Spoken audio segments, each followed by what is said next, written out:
ఈ యొక్క కాన్ఫరెన్స్ కాల్‌లో వాక్యం వింటున్న విశ్వాసులందరికీ నా యొక్క హృదయపూర్వక వందనాలు. మీరంతా క్షేమంగా ఉన్నారని తలంచి మీ ఆత్మీయ దైవసేవకుడు బ్రదర్ తేజమయ్య. ఈరోజు మనం తెలుసుకోబోతున్న అంశం పేరేందంటే, హృదయం సంగమం ఒక ప్రత్యేకమైన కోణంలో ఈరోజు ఒక నూతనమైనటువంటి విషయాన్ని మనం పరిశీలించుద్దాం. దేవుని సంఘములో పరిశుద్ధాత్మని పని. దేవుని సంఘములో పరిశుద్ధాత్మని పని అంటే ఏందో మనం ఈరోజు తెలుసుకోవాల్సిందిగా తెలుసుకుందాం. దాని గురించి ఆత్మదేవుడు మనతో సూటిగా మాట్లాడును గాక.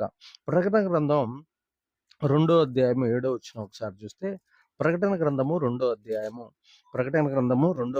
ఒకసారి మనం చూస్తే, ప్రకటన గ్రంథము 2వ అధ్యాయము 7వ వచనం 7వ వచనం ఒకసారి మనం చూస్తే, అక్కడ రాయబడినటువంటి మాట, చెవి గలవాడు ఆత్మ సంఘములతో చెప్పుచున్న మాట వినును గాక, జయించు వానిని దేవుని పరదేశంలో ఉన్న జీవవృక్ష ఫలములు భుజింపనిత్తును. చెవి గలవాడు ఆత్మ సంఘములతో చెప్పుచున్న మాట వినుగాక, జయించు వానికి దేవుని పరదేశంలో ఉన్న జీవవృక్ష ఫలములు భుజింపనిత్తును అని ఇక్కడ రాయబడింది. చూడండి ప్రియ దేవుని బిడ్డలారా, చెవి గలవాడు ఆత్మ సంఘములతో చెప్పుచున్న మాట అంటే ఇక్కడ సంఘముతో పరిశుద్ధాత్మ దేవుడు మాట్లాడతాడని ప్రకటన గ్రంథము ఎంతో స్పష్టంగా తెలియజేస్తుంది. చూడండి, చెవి గలవాడు ఆత్మ సంఘములతో చెప్పుచున్న మాట వినుగాక అంటే ఆత్మదేవుడు సంఘములతో మాట్లాడతాడు. ఆత్మదేవుడు సంఘాలను హెచ్చరిస్తాడు. ఆత్మదేవుడు సంఘాలకు బోధిస్తాడు. ఆత్మదేవుడు అనేకమైన మర్మములను, ప్రత్యక్షతలను తెలియజేస్తాడు అని ఇక్కడ 7వ వచనంలో, అలాగనే 11వ వచనంలో, సంఘములతో ఆత్మ చెప్పుచున్న మాట చెవిగలవాడు వినుగాక, జయించు వానికి రెండవ మరణము వలన ఏ హాని చెందడు. అలాగనే 17వ వచనంలో కూడా సేమ్ మాట రాయబడి ఉంటుంది. సంఘములతో ఆత్మ చెప్పుచున్న మాట చెవిగలవాడు వినుగాక, జయించువానికి మరుగై ఉన్న మన్నాను భుజింపనిత్తును, మరియు అతనికి తెల్ల రాతినిత్తును, ఆ రాతి మీద చెక్కబడి ఉన్న ఒక కృత పేరుండును, పొందిన వారికే గానిది మరి ఎవరికి తెలియదు. దేవునికి మహిమ ఘనత ప్రభావములు కలుగునుగాక. చూడండి ప్రియ దేవుని బిడ్డలారా, సంఘములతో ఆత్మదేవుడు మాట్లాడతాడు అని 3 వచనాలలో 2వ అధ్యాయము 7, 2వ అధ్యాయం 11, 2వ అధ్యాయం 17లో మనకి స్పష్టంగా అర్థమవుతుంది. అంటే సంఘములో ఏ విషయం చెప్పాలన్నా ఆత్మదేవుడు మాట్లాడతాడు. ఇప్పుడు భార్యాభర్తలు ఇద్దరు ఫర్ ఎగ్జాంపుల్ సంతానం లేక బాధపడుతున్నారు అనుకో, ఆత్మదేవుడు సంఘంలో ఏం చేస్తాడంటే వారికి దర్శనాలు ఇస్తాడు. నేను మీకు సంతానం ఇవ్వబోతున్నాను, లేకపోతే ఉద్యోగం లేక బాధపడుతుంటే కాల్ లెటర్ ఇస్తున్నా వచ్చినట్టు, లేకపోతే జాబ్లో జాయిన్ అయినట్టు అలాంటివి ఇస్తాడు. అలాగనే గృహం లేక బాధపడుతున్నాం అనుకో, గృహం కట్టబోతున్నట్లు, అది కట్టబడి ఓపెనింగ్ అవుతున్నట్లు దర్శనాలు ఇస్తూ ఉంటాడు. ఇలాగా ఆత్మదేవుడు ఒక మనిషి యొక్క ప్రార్థనను ఆధారం చేసుకొని ఆ ప్రార్థనకి జవాబులుగా పరలోకం నుంచి ఆయన అనేక దర్శనాలను, ప్రత్యక్షతలను మనకి తెలియజేస్తూ సంఘముతో మాట్లాడుతూ ఉంటాడు. సంఘంలో ఎవరైనా చనిపోతుంటే ముందే తెలియజేస్తూ ఉంటాడు. సంఘంలో ఎవరికైనా సమస్యలు రాబోతున్నా, లేకపోతే ఊరికి లేకపోతే ప్రపంచానికి ఏదైనా సంభవించబోతున్నా, కరువులు సంభవించబోతున్నా, సునామీలు రాబోతున్నా, ప్రమాదాలు జరగబోతున్నా, కరువులు రాబోతున్నా, వీటన్నిటిని కూడా సంఘముతో ఆత్మదేవుడు మాట్లాడతాడు. ప్రతి ఒక్క విషయాన్ని తెలియజేస్తాడు. ఎవరికైనా రోగం వచ్చినా, ఎవరికైనా చాతపడి చేశారనుకో, ఎవరికైనా దెయ్యం పట్టిందనుకో, ఆ శాస్త్రాలన్నీ ముందే చూపిస్తాడు. పలానా వారికి దెయ్యం పట్టింది, ఆ లక్షణాలు, ఆ దెయ్యపు లక్షణాలన్నీ బయటకు వస్తాయి. మంత్ర ప్రయోగాలు ఎవరికైనా చేశారనుకో, వారికి అనేక రకాలైన చెడ్డ దర్శనాలు వస్తూ ఉంటాయి. దాన్ని బట్టి వారి లోపల ఉన్న ఆత్మదేవుడు యాక్టివ్ అయ్యి వారితో మాట్లాడతాడు. మీరు తొందరగా సేవకుని దర్శించండి, మీరు విశ్వాసుల దగ్గరికి వెళ్ళండి, మీరు సన్నిధికి వెళ్ళండి అని మనల్ని బ్రతికించడం కోసం, మనల్ని రక్షించడం కోసం అనేకమైన విషయాలు మనతో మాట్లాడుతూ ఉంటాడు. పరిశుద్ధాత్మదేవుడు సంఘంలో ఉన్న వారందరినీ అదృశ్య లోకంలో ఉండి అదృశ్య సంబంధమైనటువంటి విషయాలు తెలియజేసి మనకి అనేకమైన సంగతులు బయలుపరుస్తూ ఉంటాడు. దేవునికి మహిమ ఘనత ప్రభావములు కలుగును గాక. కాబట్టి సంఘములతో పరిశుద్ధాత్మదేవుడు మాట్లాడతాడనే వచనం మనకి ఎంతో స్పష్టంగా అర్థమవుతుంది. సంఘముతో పరిశుద్ధాత్మదేవుడు ప్రతి ఒక్క సంఘముతో మాట్లాడతాడు. అది వాక్యానుసారంగా, వాక్యం బోధించే సంఘాల్లో వాక్యం ద్వారా మాట్లాడతాడు. ఆత్మ దర్శనాలు నమ్మే సంఘంతో దర్శనాల ద్వారా మాట్లాడతాడు. కళలు నమ్మే సంఘంతో కళల ద్వారా మాట్లాడతాడు. ప్రవచనాలు నమ్మే సంఘంతో ప్రవచనాల ద్వారా మాట్లాడతాడు. ఏ సంఘం ఏ స్థితిలో ఆత్మీయంగా ఎదిగిందో ఆయా స్థితులను బట్టి వారితో మాట్లాడి, వారిని ఉజ్జీవపరిచి, వారిని ధైర్యపరిచి, వారిని స్థిరపరిచి, వారిని అభిషేకించడానికి సంఘములతో ఆత్మదేవుడు మాట్లాడతాడు అని ఆ వచనాల ద్వారా మనకి ఎంతో స్పష్టంగా అర్థమవుతుంది. ఇక రెండో విషయాన్ని చూస్తే మొదటి కొరింథీయులకు రాసిన పత్రిక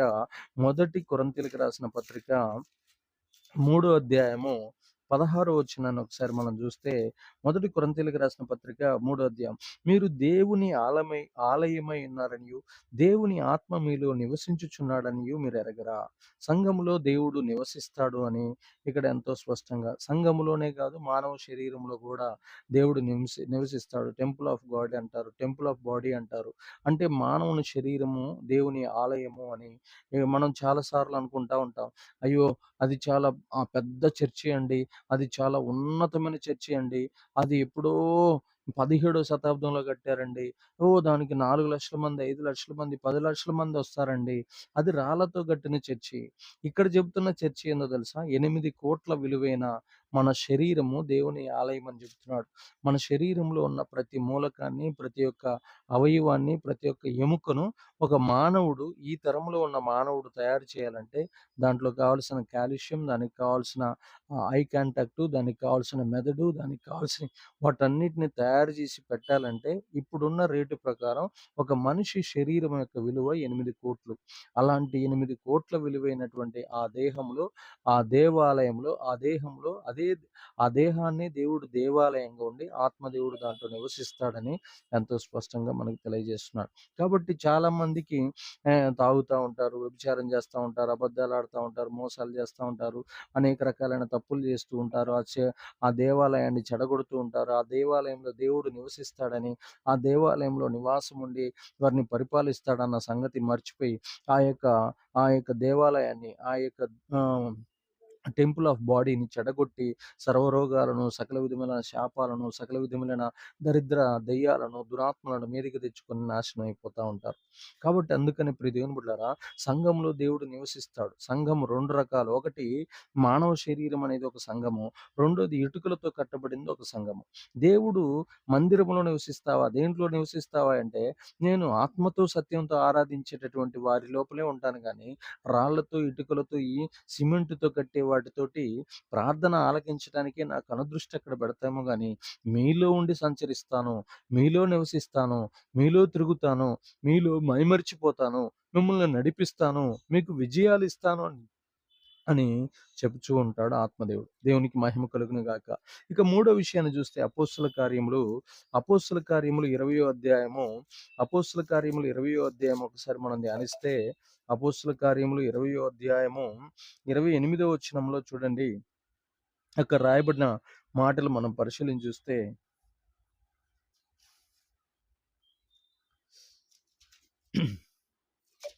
20వ అధ్యాయం 20వ వచనం, దేవుడు తన స్వరక్తం ఇచ్చి సంపాదించిన తన సంఘమును కాయటకు పరిశుద్ధాత్మ మిమ్మును దేనియందు అధ్యక్షులుగా ఉంచినో ఆ యావత్తు మందను గూర్చి మీ మట్టుకు మిమ్మును గూర్చి జాగ్రత్తగా ఉండుడి.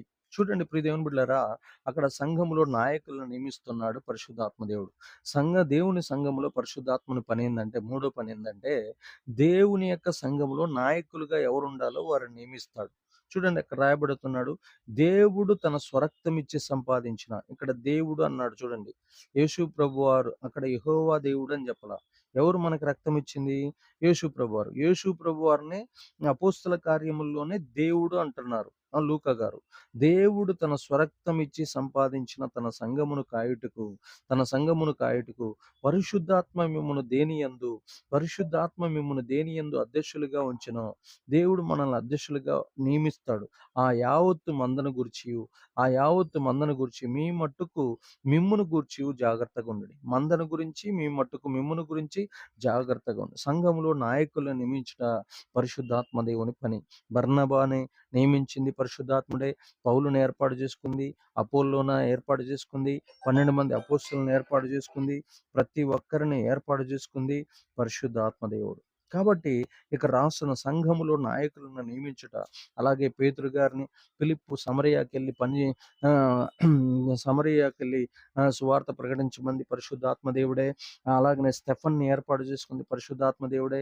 అనేక మంది ఆహారాన్ని వడ్డించేటటువంటి ఏడుగురు సంఘ పెద్దలని అపోస్తలుడిగా ఏర్పాటు చేసుకుంది కూడా ఈ పరిశుద్ధాత్మ దేవుడే.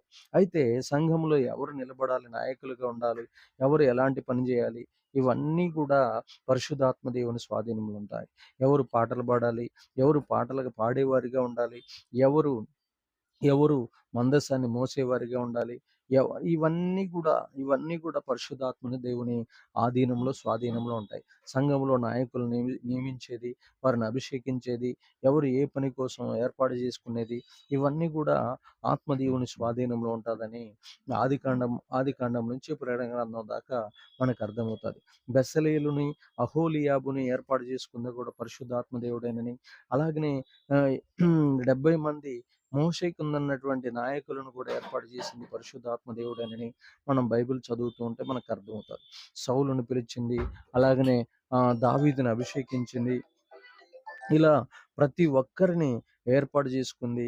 పరిశుద్ధాత్మ దేవుని యొక్క నాయకులను నియమించే అధికారం ఒక పరిశుద్ధాత్మ దేవునికి ఉందని మనకి చాలా స్పష్టంగా అర్థమవుతుంది. కాబట్టి ప్రియ దేవుని బిడ్డలారా, మనం ఇప్పుడు ప్రజెంట్ ఉన్నటువంటి సంఘ పెద్దలు కానీ, ఇప్పుడు ఉన్నటువంటి సేవకులు కానీ, వారంతా కూడా పరిశుద్ధాత్మ దేవుని చేత నియమించబడినటువంటి నాయకులు. ఆ విషయాన్ని మనం మర్చిపోకూడదు. కాబట్టి వారిని అవమానపరిస్తే మన దేవుణ్ణి అవమానపరిచిన వారిగా మార్చబడతాం. కాబట్టి సంఘంలో నాయకులను నియమించుట పరిశుద్ధాత్మ దేవుని యొక్క పని అయింది. ఫస్ట్ ఏం చేస్తాడంటే, పరిశుద్ధాత్మ దేవుడు సంఘంలో చేసే పని ఏంటంటే మాట్లాడతాడు. రెండోది ఏంటంటే నివసిస్తాడు. ఎలాంటి దెయ్యాలు, రోగాలు, మంత్రాలు, పాతాళ శక్తులు, అంధకార శక్తులు, మరణదూతలు వచ్చినప్పుడు వాటన్నిటిని తరిమి కొట్టడానికి సంఘంలో ఆయన నివసిస్తాడు. ప్రతి రోగాన్ని బాగు చేయడానికి ఆయన సంఘంలోనే నివసిస్తాడు. ఎవరెవరైతే రోగాలతో వచ్చారో సంఘానికి రాగానే దెబ్బకు తగ్గిపోతాయి. ఎవరెవరైతే వ్యాధులతో, బాధలతో, అప్పులతో, ఆర్థిక ఇబ్బందులతో మందిరానికి వస్తారో సంఘంలో పరిశుద్ధాత్మ దేవుడు ఉంటాడు. కాబట్టి వాటన్నిటిని తొలగించి వారికి నెమ్మదినిచ్చి, ఆదరణిచ్చి, ధైర్యాన్నిచ్చి, బలాన్నిచ్చి, శక్తినిచ్చి, అభిషేకాన్నిచ్చి, ఆరోగ్యాన్నిచ్చి, దీర్ఘాయుష్నిచ్చి ఇంటికి నవ్వుతూ ఇంటికి పంపిస్తాడు. అది పరిశుద్ధాత్మ దేవుని యొక్క శక్తి. ఈ రోజున చాలా మంది మనుషులకి దేవుని శక్తి తెలియక ఎక్కడ తిరుగుతూ ఉంటారంటే హాస్పిటల్ చుట్టూ, కోర్టుల చుట్టూ, పోలీస్ స్టేషన్ల చుట్టూ, ఆ తర్వాత మనుషుల చుట్టూ, ఎమ్మెల్యేల చుట్టూ, ఎంపీల చుట్టూ, రాజకీయ పార్టీల చుట్టూ, సినిమా యాక్టర్ల చుట్టూ, దరిద్రులే అంట, వాళ్ళందరి చుట్టూ తిరిగి మనిషి అత్యంత త్వరగా చచ్చిపోతున్నాడు. కాబట్టి ప్రియ దేవుని బిడ్డలారా, వాళ్ళ చుట్టూగా తిరగాల్సింది ఎక్కడైతే పరిశుద్ధాత్మ దేవుడు నివసిస్తాడో ఆ మందిరం చుట్టూ తిరిగితే మన దరిద్రాలు, మనకున్న రోగాలు, మన మీద ఉన్న శాపాలు, మన మీద ఉన్న లోపాలు, మన మీద ఉన్న వ్యసనాలు, మన మీద ఉన్నటువంటి ప్రతి విధమైన చీకటి క్రియలన్నీ కాలిపోతాయి. దేవునికి మహిమ కలుగును గాక. మూడోది, సంఘంలో నాయకులను నియమిస్తాడు ఆత్మదేవుడు. నాలుగోది, సంఘంలో బోధకులకు ఏం చేస్తాడు? మొదటి కొరింథీయులకు రాసిన పత్రిక ఒకసారి మనం చూద్దాం. మొదటి కొరింథీయులకు రాసిన పత్రిక 2వ అధ్యాయము 4వ వచనం. మొదటి కొరింథీయులకు రాసిన పత్రిక 2వ అధ్యాయం 4వ వచనం. మీ విశ్వాసం మనుషుల జ్ఞానమును ఆధారం చేసుకొనక దేవుని శక్తిని ఆధారం చేసుకుని ఉండవలననియు, నేను మాట్లాడినను సువార్త ప్రకటించినను జ్ఞానయుక్తమైన తీయని మాటలను వినియోగింపక పరిశుద్ధాత్మయు దేవుని శక్తియు కనపరచు దృష్టాంతములని వినియోగించుతిని. సంఘములలో బోధకులకు శక్తినిస్తాడు. దేవునికి మహిమ, ఘనత, ప్రభావములు కలుగును గాక.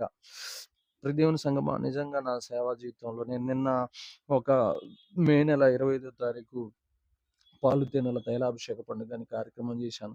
ఆ కార్యక్రమంలో ప్రభు నాకు 7 సంవత్సరాల క్రితం చెప్పాడు, ఇదిగో ఇక్కడ ఉన్న ప్రజలందరూ నేను అభిషేకించబోతున్నాను, ఈ పండుగ పెట్టమని చెప్పాడు దర్శనంలో. నేను ఆ పండుగ పెట్టాను.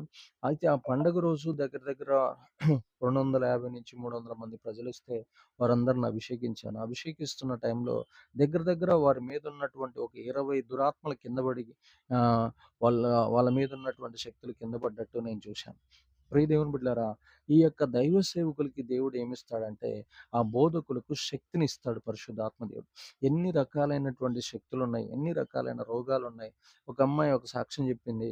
భోజనాలు అయిపోయేలకల్నే 8 నెలల నుంచి ఆమె మీద ఉన్న కడుపులు నొప్పి అనేటటువంటి శక్తి ఆమెను వదిలిపెట్టి వెళ్ళిపోయి, ఆమె చాలా ప్రశాంతంగా భోజనం చేసినట్లు ఆమె అక్కడికక్కడే స్పాట్‌లో నాకు మందిరంలో సాక్ష్యం చెప్పింది. కాబట్టి ఇక్కడ చెప్తున్నాడు చూడండి, చాలా మంది పుస్తకాలు బాగా చదివి ఏం చేస్తారంటే తియ్యగా మాట్లాడతారనమాట. తియ్యటి పదాలతో వాక్యం చెబుతా ఉంటారు. దానివల్ల ఎందుకు ఉపయోగం లేదంటే, శక్తి లేని దేవుని శక్తి, పరిశుద్ధాత్మ శక్తి లేకుండా నువ్వు ఎంత తియ్యగా మాట్లాడినా దానివల్ల ఎదుటి వారికి, అవతల వారికి ఎలాంటి ఉపయోగం ఉండదని ఈ వచనం మనకి ఎంతో స్పష్టంగా అర్థమవుతుంది. ఒకసారి చూడండి ప్రియదేవుని బిడ్డలారా, నేను చెప్పడం కాదు, బైబిలే చెప్తుంది. మొదటి కొరింథీయులకు రాసిన పత్రిక 2వ అధ్యాయం 4వ వచనం. మీ విశ్వాసము మనుషుల జ్ఞానమును ఆధారం చేసుకొనక, మనుషుల జ్ఞానం ఏమని చెప్తదంటే ఇది అసాధ్యం. ఐసీయూలో ఉన్నోడు బయటికి రాలేడు అని చెప్తది. అది మనుషుల జ్ఞానం. డాక్టర్ కంటే గొప్పోడువా నువ్వు? ఆయన బతికొస్తాడని ఎట్లా చెబుతున్నావు నువ్వు అని అంటాడు. అది మనుషుల జ్ఞానం. డాక్టర్లు సంపాదించింది, లాయర్లు సంపాదించింది, పోలీసులు సంపాదించింది, కలెక్టర్లు సంపాదించింది మనుషుల జ్ఞానం. వాళ్ళు ఇది సాధ్యం కాదు అంటారు. కానీ మనుష్యుల జ్ఞానమును ఆధారం చేసుకొనక దేవుని శక్తిని ఆధారం చేసుకొని ఉండవలనని, దేవుని శక్తిని ఆధారం చేసుకొని ఉండవలనని నేను మాటలాడినను, నువ్వు ఏం మాట్లాడినా, సువార్త ప్రకటించినను, జ్ఞానయుక్తమైన తీయని మాటలను వినియోగింపక, తీయగా మాట్లాడటం ఉపయోగించక, దేవుడు తర్వాత పరిశుద్ధాత్మయు దేవుని శక్తియు కనపరచు దృష్టాంతములనే వినియోగించితిని. పరిశుద్ధాత్మయు దేవుని శక్తిని కనపరుచు దృష్టాంతములనే వినియోగించితిని. అంటే ఇక్కడ చూడండి, పరిశుద్ధాత్మ శక్తి దెయ్యాలను ఎల్లగొట్టుద్ది, కింద పడతారు. అక్కడ ఉన్నటువంటి ఈ ఈ పత్రిక రాసింది పౌలు గారు. నడికట్లు ముట్టుకుంటే స్వస్థతలు జరిగాయి. ఆ తర్వాత పూతోను దెయ్యాన్ని ఎల్లగొట్టాడు పరిశుద్ధాత్మ శక్తి ద్వారా. ఆ తర్వాత సర్పం గరిసింది. సర్పం గరిచినా గానే చావకుండా బ్రతికాడు. అలాగా ఇలాగా కుంటివాడిని, అక్కడ ఉన్న పొప్లి అనేటటువంటి వాడికి భయంకరమైనటువంటి జబ్బొస్తే, క్యాన్సర్ గడ్డలొస్తే ఆహ్, వాడిని ముట్టుకొని ప్రార్థన చేస్తే వాడికి తగ్గిపోయి అక్కడికక్కడే గొప్పగా వాడు విడుదల పొందుకొని రక్షణ పొందినట్లు జరిగింది. అలాగా ఎంతో మందిని. ఆ తర్వాత లుస్త్రాలో కుంటివాడిని లేపుతాడు. కాళ్ళు చేతులు పడిపోయినటువంటి వాడిని పౌలు శీలలు ఇద్దరు కలిసి ప్రార్థన చేసినప్పుడు వారు అక్కడ లేచి నిలబడినప్పుడు ఒకాయనకి ద్విపతి అని, ఒకనికి బృహస్పతి అని పేరు బట్టి వారి భుజాల మీద ఎత్తుకొని వారిని ఊరేగిస్తారు. అంటే వారు మేము మా సొంత శక్తిని ద్వారా, మా సొంత జ్ఞానం ద్వారా మేము సువార్త తియ్యగా మాట్లాడి చెప్పలేదు. మేము ఏది మాట్లాడినా, ఏది చేసినా పరిశుద్ధాత్మ ద్వారా, దేవుని యొక్క శక్తి ద్వారా మాత్రమే ఆ దృష్టాంతాలనే చూపిస్తూ, ఆ దృష్టాంతాలనే వినియోగించితిమి. అంటే ముట్టుకుంటే స్వస్థతలు, మేము గద్దిస్తే సాతాను శక్తులు పోయినాయి, మేము ప్రార్థిస్తే అద్భుతాలు జరిగినాయి, ఆశ్చర్యకార్యాలు జరిగినాయి అని చెప్పి వారి ఆ వచనాన్ని మొదటి కొరింథీయులకు రాసిన పత్రిక 2వ అధ్యాయం 4వ వచనంలో ఎంతో స్పష్టంగా రాయబడింది. దేవునికి మహిమ, ఘనత, ప్రభావములు కలుగును గాక. ప్రతి దేవుని బిడ్డలారా, చాలా జాగ్రత్తగా మనం వినాలి. మన జీవితాల్లో మనం ఏం చేయాలంటే దేవుని యొక్క ఆత్మను మనం పొందుకోవాలి. దేవుని ఆత్మ మనలో కుప్పలకు ఎదుటి వారి మీద ఉన్న శక్తులన్నీ కింద పడిపోతాయి. మనం దేవుని ఆత్మను పొందుకోకుండా ఉట్టిట్టి బైబిల్ చదువుకొని, ఉట్టిట్టి ఉపవాసాలుండి, ఉట్టిట్టి తెలివితేటలతో తీయగా మాట్లాడిన యెడల అవన్నీ వ్యర్థమైనగానే మారిపోతాయి గానీ, వాటిల్లో పదును లేని గొడ్డలి ఎంతగా నువ్వు కట్టెలను కొట్టినా దానివల్ల ఉపయోగం ఉండదు. చూడండి, యేసుప్రభు వారి పరిచర్య ఎంత దెయ్యాలే ప్రచురపరిచాయి. ఆయన ఏం చేయలా. ఆయన అనతి కాలంలోనే 3.5 సంవత్సరాల్లోనే దేశం మొత్తం స్ప్రెడ్ అయిపోయాడు. రాజులు కూడా ఆయన గురించి మాట్లాడుకున్నారు. కారణం ఏందంటే దేవుని శక్తి ద్వారా, పరిశుద్ధాత్మ ద్వారా కార్యాలు చేసుకుంటూ ఆయన లోకంలో పరిచర్య చేశాడు. అలాగ మనం కూడా పరిశుద్ధాత్మ ద్వారా మనం శక్తిని పొందుకొని, బోధకులకు శక్తినిస్తాడు. ప్రభువా నాకు ఈ శక్తినివ్వయ్యా అని అడిగినప్పుడు అనేక రకాలైన కార్యాలు చేసే శక్తినిస్తాడు. కాబట్టి పరిశుద్ధాత్మ దేవుని సంఘములో బోధకులకు శక్తినిచ్చేటటువంటి, అభిషేకం ఇచ్చేటటువంటి పని చేస్తాడు. కాబట్టి మనం బోధకులమైనప్పుడు ఖచ్చితంగా శక్తిని కావాలని అడిగి పొందుకోవాలి. 5వదిని చూద్దాం. ఎఫెసీయులకు రాసిన పత్రిక 6వ అధ్యాయము ఎఫెసీయులకు రాసిన పత్రిక 6వ అధ్యాయము 12వ వచనం చూస్తే, ఏలయనగా మనం పోరాడునది శరీరులతో కాదు గాని ప్రధానులతోనూ, అధికారులతోనూ, ప్రస్తుత అంధకార సంబంధమగు లోకనాథులతోనూ, ఆకాశ మండలమందున్న దురాత్మల సమూహముతోనూ పోరాడుచున్నాము. చూడండి ప్రియ దేవుని బిడ్డలారా, ఇక్కడ మనం గుర్తుపెట్టుకోవాల్సింది ఏంటంటే, ఇక్కడ సంఘాన్ని ఆత్మదేవుడు యుద్ధానికి సిద్ధపరుస్తాడు. సంఘాన్ని ఏం చేస్తాడంటే, లోకానికి సంఘానికి యుద్ధం జరుగుతూ ఉంటది. అయితే లోకంలో కొన్ని సిద్ధాంతాలు ఉంటాయి. ఆ సిద్ధాంతాలకి, సంఘంలో కొన్ని సిద్ధాంతాలు ఉన్నాయి. ఆ సిద్ధాంతాలకి యుద్ధం జరుగుతూ ఉంటది.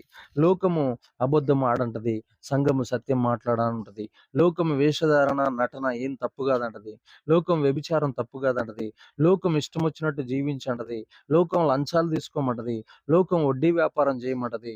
లోకం తినుము, త్రాగుము, సుఖించుము, వ్యభిచరించుము, ఇష్టానుసారంగా జీవించుము, రాజకీయాల పార్టీలంట తిరుగుము, వారి కొమ్ము గాయము, వారి పాదాల దగ్గర దాసుడిగా బతకమని చెప్పుద్ది. కానీ దేవుడు నా మీద ఆధారపడు, నా కోసం నేను జీవించు, నన్ను స్తుతించు, నన్ను గణపరచు, నన్ను ప్రార్థించు, నా వైపు చూడు, పరలోకాన్ని వెతుకు, పైనున్న వాటిని సంపాదించుకో అని సంఘం చెబుతా ఉంటది. ఇలాగా ఈ యొక్క మనుషులు, ఈ 850 కోట్ల మందికి మధ్యలో 2 రకాలైన శక్తుల మధ్య యుద్ధం జరుగుతుంది. ఒకటి పరలోక సంబంధమైన దైవశక్తి, రెండోది నరక సంబంధమైనటువంటి సాతాను శక్తి. ఈ యొక్క నరక సంబంధమైన సాతాను శక్తి మనుషులతో, దేవునితో యుద్ధం చేసి మనుషులను తన వైపు లాక్కొని పోతా ఉంటది. ఈ ఈ లాక్కొని పోతున్న టైంలో చాలా మంది తిండికి, కొంతమంది స్త్రీకి, కొంతమంది డబ్బుకి, కొంతమంది అసూయకి, కొంతమంది ద్వేషానికి, కొంతమంది వారి శరీరీచ్ఛలకి వాటికి బలైపోయి వాటి చేతిలో పడి నరకానికి ఏడవబడిపోతారు. కొంతమంది ఆత్మ సంబంధాలు ఎప్పుడు ఎన్ని కష్టాలైనా, ఎన్ని నిందలైనా, ఎన్ని అవమానాలైనా, ఎన్ని బాధలైనా భరిస్తూ, తిట్టించుకుంటూ, కొట్టించుకుంటూ, వేధించుకుంటూ, అవమానపరచబడుతూ దేవుని యొక్క రాజ్యం కోసం శ్రమలు అనుభవిస్తూ ఉంటారు.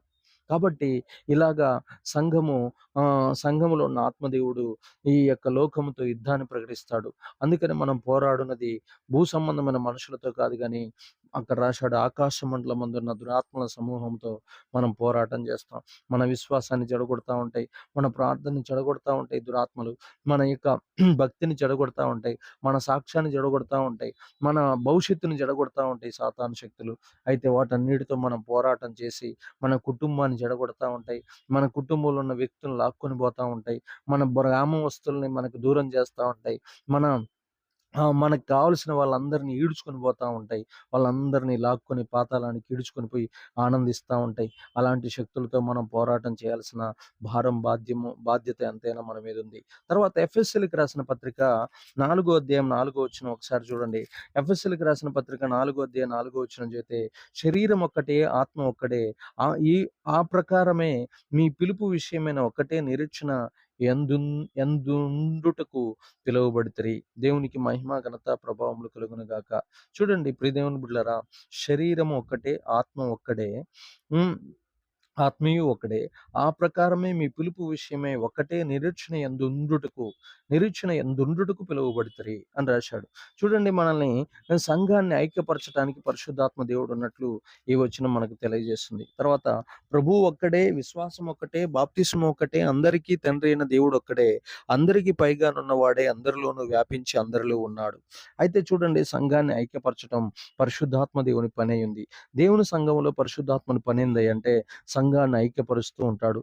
మనమంతా ఒకటే, మనమంతా ఒకటే రక్తము, మనమంతా ఒకటే శరీరము, మనమంతా ఒకటే నామము, మనదంతా ఒకటే బల్ల, మనదంతా ఒకటే విశ్వాసము, మనదంతా ఒకటే వాక్యము, మనదంతా ఒకటే బాప్తిస్మము.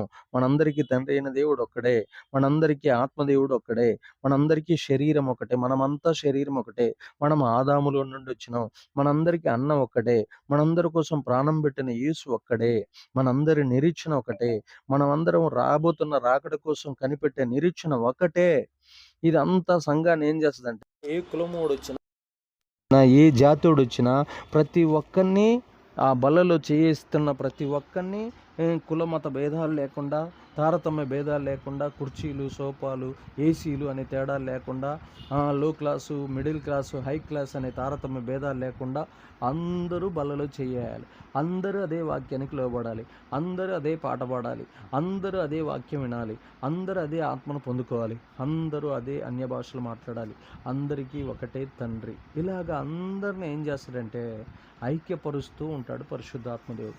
అదే లోకంలో ఉన్న మనుషులు ఏం చేస్తారంటే, మీరు ఏంటి కులం ఎస్సీ వాళ్ళు, మీరు బీసీ వాళ్ళు, మీరు ఓసీ వాళ్ళు, మీరు ఎస్టీ వాళ్ళు అని విభేదాలు చేస్తూ ఉంటుంది సాతాను. అందరు మనుషులు ఒకటే, అందరం ఆదాము నుండి వచ్చిన వారమే అన్న సంగతి మర్చిపోయి బయట కూనీ చేస్తూ ఉంటుంది దెయ్యం. ఏం చేస్తూ ఉంటుందంటే, మీరు మాకంటే కులం తక్కువ, మీరు కాళ్ళ కింద కూర్చోవాలి, మీరు మంచాల మీద కూర్చోకూడదు, మీరు అక్కడ ఉండకూడదు, మీరు ఇక్కడ ఉండకూడదు, మీరు అక్కడ నిలబడకూడదు, మీరు చేతులు కట్టుకోవాలి, మీరు గుళ్ళోకి రాకూడదు, మీరు మీరు మీరు దూరంగా ఉండాలి, గర్భగుడిలో అడుగు పెట్టకూడదు, మీరు అక్కడే ఉండాలి, ఇక్కడే ఉండాలని వివక్ష చూపిస్తూ ఉంటుంది దెయ్యం. సమాజాన్ని నాశనం చేస్తూ ఉంటుంది దెయ్యం. సమాజాన్ని కూనీ చేస్తూ ఉంటుంది దెయ్యం. సమాజాన్ని వేరు చేస్తా, చీల్చేస్తూ ఉంటుంది తొడేలు లాంటి లూసిఫర్ దెయ్యం. అయితే ఆ సమాజంలో నుంచి, ఆ లోకంలో నుంచి మనం ఎక్కడికి రావాలంటే సంఘంలోకి వచ్చినప్పుడు మనం అంతా తినే ఆహారం ఒకటే. మనం సంఘంలో 1000 మంది ఉన్నాం అనుకో, 1000 మంది ఒక పప్పుచారు సాంబార్ చేసుకొని తింటున్నప్పుడు మనకి తారతమ్య భేదాలు ఉండకూడదు. మనం అందరం కూర్చుంటే కుర్చీల మీద కూర్చుంటాం, లేకపోతే చాపల మీద కూర్చుంటాం, లేకపోతే ఎక్కడ మట్టి మీద కూర్చోవాలి. ఎందుకంటే మన దేవుడు మనల్ని, ఆత్మదేవుడు సంఘంగా ఐక్యపరుస్తాడు. బోధకుడు కిందే కూర్చుంటాడు, విశ్వాస కిందే కూర్చుంటాడు. అలాంటి ఐక్యతను ఆత్మదేవుడు మన లోపల పుట్టిస్తాడు. ఇంకా చర్చికి వచ్చి కూడా నాకు ఇంకా కులం ఉంది, నేను పలానా క్యాస్టోని, నాకు మాది ఇది, మేము ఇంత పొడుగు, మేము ఇంత తోపు, మేము ఇంత పొడుగు, మేము ఇంత గొప్ప అని ఎవడని చెప్పుకున్నాడంటే వాడు ఖచ్చితంగా నరకానికి వెళ్తాడు. ఎందుకంటే వాడికి మారు మనసే లేదు. వాడు పరిశుద్ధాత్మ దేవుడు చెప్పిన పని చేయకుండా సాతాను చెప్పిన పని సంఘంలో చేస్తాడు కాబట్టి వాడు ఖచ్చితంగా నరకానికి వెళ్ళిపోతాడు. అందుకని మనం ఏ సంఘానికి వెళ్ళినా, ఏ ఊరు వెళ్ళినా, ఏ ప్రాంతానికి వెళ్ళినా, ఏ గోత్రపు పెద్దల కాడికి వెళ్ళినా, ఏ యొక్క రాష్ట్రానికి, ఏ దేశానికి కాలు పెట్టినా అక్కడ సంఘం అంతా పరిశుద్ధాత్మ స్వాధీనంలో ఉండి అక్కడ ఉన్న కుల మత భేదాలు, వర్గ ప్రాంతీయ భేదాలు ఏమీ లేవు. అందరం సమానమే. అందరం ఒకటే రక్తం కలిగిన వాళ్ళం, అందరం ఒకటే ఆత్మ కలిగిన వాళ్ళం, అందరం ఒకటే గిన్నె పాత్రలో చెయ్యి ముంచుతున్న వాళ్ళం, అందరం ఒకటే బల్లలో చెయ్యి వేసేవారం, అందరం ఒకటే వాక్యాన్ని ధ్యానించేవారం, అందరి ప్రార్థన ఒకటే. అందరికీ ఆత్మ తండ్రి, ఆత్మ అయిన దేవుడు, తండ్రి అయిన దేవుడు, కుమారుడైన దేవుడు అందరికీ ఒకటే. ఈ ఐక్యతను మనం మర్చిపోయిన ఎడల మనం భయంకరమైనటువంటి దుర్మార్గ క్రైస్తవులుగా, నామకార్థ క్రైస్తవులుగా, నులివెచ్చని క్రైస్తవులుగా, సమాజానికి హాని చేసే క్రైస్తవులుగా మారిపోతాం. కాబట్టి ప్రియదేవుని సంగమా, ఇప్పటికైనా మన జీవితాల్లో మనం తీర్మానం తీసుకొని ప్రభు దగ్గర ఒక శ్రేష్టమైనటువంటి ఆలోచన చేయాలి. ప్రభువా, నా జీవితంలో ప్రభువా, నేను అర్థం చేసుకోలేకపోయాను ప్రభువా, నువ్వు కలిగించే ఐక్యతను నేను తెలుసుకోలేకపోయాను.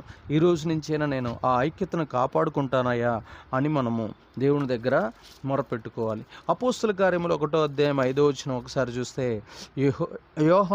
అపోస్తల కార్యములు, యోహాను నీళ్లతో బాప్తిసం ఇచ్చిన కానీ కొద్ది దినముల్లో మీరు పరిశుద్ధాత్మలో బాప్తిసం పొందుదరన్ను. సంఘంపై వర్షం కురిపిస్తాడు. సంఘం పైన ఆత్మదేవుడు ఏం చేస్తాడంటే వర్షాన్ని కురిపిస్తాడని అపోస్తల కార్యములు 1వ అధ్యాయం 5వ వచనంలో, యోహాను నీళ్లలో బాప్తిసం ఇచ్చును కానీ కొద్ది దినముల్లో మీరు పరిశుద్ధాత్మలో బాప్తిసం పొందుదరన్ను. అయితే నీళ్లలో బాప్తిసం వేరు, పరిశుద్ధాత్మ బాప్తిసం వేరు. ఆ నీళ్లలో ఇచ్చే బాప్తిసం సంఘ సేవకుడు ఇస్తాడు. ఆత్మదేవుడు సంఘాన్ని క్రమంగా వస్తుంటే వినయ విధేయతలు కలిగి, దీనత్వం కలిగి, క్రీస్తులాగా మనం మారినప్పుడు మనల్ని చూసినటువంటి పరిశుద్ధాత్మదేవుడు మనకు ఒక బాప్తిసం ఇస్తాడు. దాన్నే పరిశుద్ధాత్మ అగ్ని బాప్తిసం అంటారు.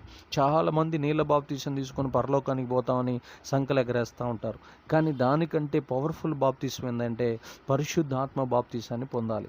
ఇది నేను చెప్తలేదండి. యోహాను అపోస్తల కార్యములు 1వ అధ్యాయం, యోహాను నీళ్ళలో బాప్తిసం ఇచ్చిన కానీ కొద్ది దినముల్లోగా మీరు పరిశుద్ధాత్మలో బాప్తిసం పొందుదరన్ను.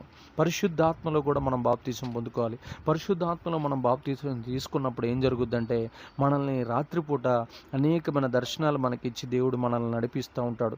మనం తప్పిపోకుండా, మనం తొలగిపోకుండా, మనం ఓడిపోకుండా, మనం పడిపోకుండా, మనం జారిపోకుండా, మనం నాశనమైపోకుండా, శత్రువుని ఎలా గెలవాలో, శత్రువుని ఎలా ఓడించాలో, మనం ఏ మార్గమున వెళ్ళాలో, మనం ఏ పని చేయాలో, ఎంత మౌనంగా ఉండాలో, ఎంత దీనంగా ఉండాలో, ఎలాగ సాతాన్ని ఎదిరించాలో, ఎలాగ లోకాన్ని ఎదిరించాలో, ఎలాగ శరీరాన్ని జయించాలో, ఈ మర్మాలన్నీ మనకు రాత్రిపూట బోధిస్తూ, ఆత్మదేవుడు మనల్ని నడిపిస్తూ, ఆయన యొక్క నిత్య జీవానికి మనల్ని వారసులుగా చేస్తూ, ఆ నిత్య జీవానిలోనికి ప్రవేశించేటట్లు మనల్ని చెయ్యి బట్టి నడిపిస్తూ పరిశుద్ధాత్మదేవుడు ముందుకు కొనసాగిస్తూ ఉంటాడు.